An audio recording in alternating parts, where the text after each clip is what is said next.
Awalnya dianggap gila dengan ide membotolkan air minum dan menjualnya. Berkat kegigihan dan kerja kerasnya, merek Aqua kini sangat dikenal masyarakat di seluruh daerah dari perkotaan sampai dengan pedesaan. Hai semuanya, nama saya Iklima. Selamat datang di channel Success Story, kisah inspiratif dari orang-orang sukses.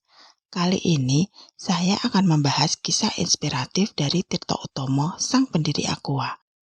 Tapi sebelum lanjut, jangan lupa untuk klik tombol subscribe dan nyalakan lonceng notifikasinya, agar kita bisa rutin posting dan sama-sama belajar di channel ini.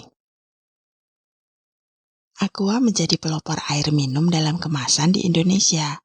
Aqua didirikan oleh orang Indonesia keturunan Tionghoa, yaitu Tirto Utomo. Tirto Utomo dilahirkan pada tanggal 8 Maret 1930 di Wonosobo, Jawa Tengah, dengan nama Tionghoa Kwan Sin Biao. Tirto Utomo bersekolah SMP di Magelang karena di Wonosobo tidak ada SMP. Beliau harus menempuh jarak perjalanan 60 km dengan bersepeda.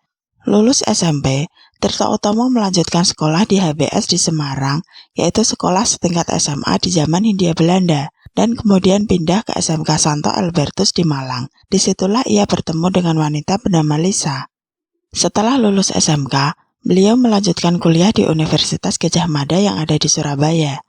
Saat kuliah, beliau mengisi waktu luang dengan menjadi wartawan Jawa Pos dengan tugas khusus untuk meliput berita-berita di pengadilan.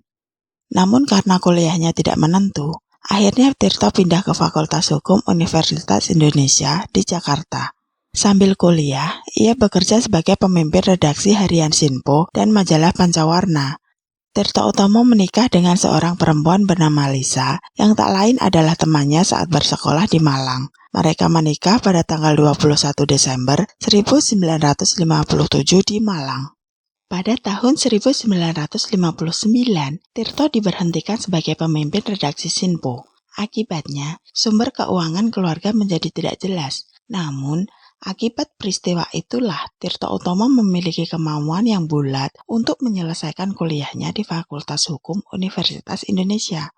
Sementara istrinya Lisa berperan sebagai pencari nafkah, yaitu dengan mengajar dan membuka usaha catering, dan Tirto belajar juga ikut membantu istrinya. Pada Oktober 1960, Tirto Utomo lulus kuliah dan menyandang gelar sarjana hukum. Setelah lulus, Tirto Utomo melamar ke Permina, perusahaan minyak nasional, yang saat ini menjadi Pertamina. Beliau pun diterima. Setelah diterima, ia ditempatkan di Pangkalan Brandan.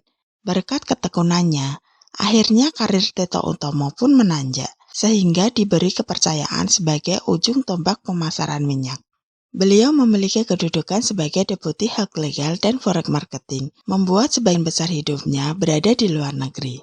Pada tahun 1971, Pertamina melakukan negosiasi kontrak kerjasama dengan perusahaan dari Amerika Serikat. Namun negosiasi itu berantakan, karena istri delegasi dari Amerika Serikat mendadak terkena diare karena mengkonsumsi air yang tidak bersih. Tirto kemudian mengetahui bahwa orang luar negeri tidak biasa mengkonsumsi air sumur yang direbus, namun air mineral yang disterilkan.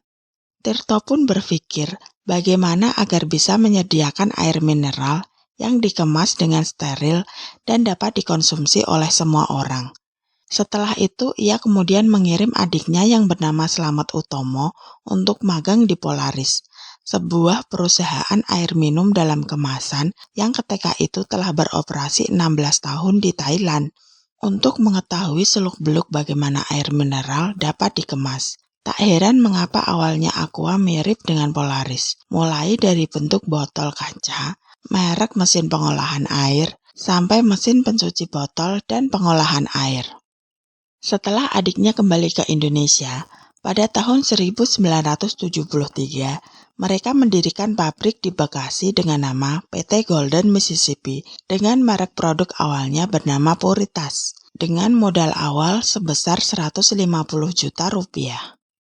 Awalnya karyawan Tirto Utomo berjumlah 38 orang dan mampu memproduksi 6 juta liter per tahun. Untuk lebih fokus pada perusahaan pribadinya, Tirto Utomo memilih pensiun dini dari Pertamina. Kemudian atas masukan dari konsultan Tirto Utomo, yaitu Ellen Dralim, menyarankan agar menggunakan nama Aqua, karena Aqua berarti air. Selain itu, mudah diucapkan dan mudah diingat. Produk pertama Aqua diluncurkan pada tanggal 1 Oktober 1974. Saat itu minuman ringan berkarbonasi seperti Coca-Cola dan Sprite sedang naik daun, sehingga gagasan menjual air putih tanpa rasa dan warna dianggap sebagai gagasan gila. Dikasih saja orang tidak mau. Hingga tahun 1978, penjualan Aqua tersendat-sendat. Sampai-sampai Tirto Utomo mengaku hampir menutup perusahaannya karena sekitar 5 tahun berdiri, tetapi titik impas belum juga dapat diraih. Ia tidak tahan terus-menerus menomboki kekurangan uang perusahaan. Akhirnya, Tirto Utomo bersama manajemennya menaikkan harga jual hampir 3 kali lipat. Waktu itu ide ini bisa dibilang juga ide gila. Masa ketika dalam kesulitan keuangan, bukannya menurunkan harga agar para pelanggan berminat, tapi malah menaikkan harga. Namun pasar berbicara lain, omset bukannya menurun, malah terdongkrak naik. Agaknya orang menilai harga tinggi sama dengan mutu tinggi. Aqua pun mulai melayani segmen yang tertarik untuk berlangganan. Pada tahun 1982, Aqua mengganti bahan baku air yang semula berasal dari air sumur ke mata air pegunungan yang mengalir sendiri karena dianggap mengandung komposisi mineral alami yang kaya nutrisi seperti kalsium, magnesium, potasium, zat besi, dan sodium. Salah satu pelanggannya yaitu kontraktor pembangunan jalan tol Jagorawi, Hyundai. Dari para insinyur Korea Selatan itu, kebiasaan minum air mineral pun menular kepada rekan kerja pribumi mereka. Mulai penularan semacam itulah, akhirnya air minum dalam kemasan diterima di masyarakat. Selain itu, produk air kemasan Aqua milik Tirto Utomo tidak pernah absen sebagai sponsor dalam ajang olahraga seperti SEA Games, Pekan Olahraga Nasional, kejuaraan bulu tangkis, hingga World Golf Competition yang digelar di Indonesia. Aqua juga mengisi iklan-iklan baik di televisi, media cetak, hingga radio. Tak mengherankan jika orang-orang saat ini menyebut air mineral sebagai Aqua. Tak ada yang menyangka ide gila Tirto Utomo dalam membotolkan air mineral yang tidak memiliki rasa dan warna, serta menjualnya dengan harga yang lebih tinggi daripada bensin kala itu bisa sukses besar. Pada waktu itu biaya pengemasan dapat mencapai 65% dari biaya produksi. Melihat itu, Tirto Utomo kemudian menyetujui ide Willy untuk menggabungkan pabrik botol dengan bisnis air mineralnya yang bernama PT Tirta Graha Parama. Saat ini, keluarga Tirto Utomo bukan lagi pemegang saham mayoritas karena sejak tahun 1996, perusahaan makanan asal Prancis Danone menguasai saham mayoritas, sedangkan saham keluarga tinggal 26%. Meski demikian, Willy Sidarta yang merupakan anak kandung dari Tirto Utomo sendiri memegang jabatan direktur dalam perusahaan tersebut. Pilihan bergabung dengan perusahaan multinasional diakui membuat langkah Aqua semakin berkembang. Ketatnya persaingan industri air mineral menuntut upaya-upaya agresif. Sejak itu terjadi perubahan besar dalam manajemen Aqua.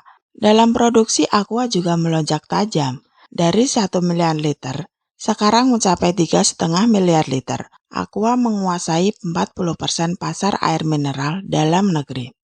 Demikian kisah sukses Tirto Utomo dalam membangun Aqua dari awal dianggap aneh hingga fenomenal seperti sekarang ini. Semoga dapat menginspirasi.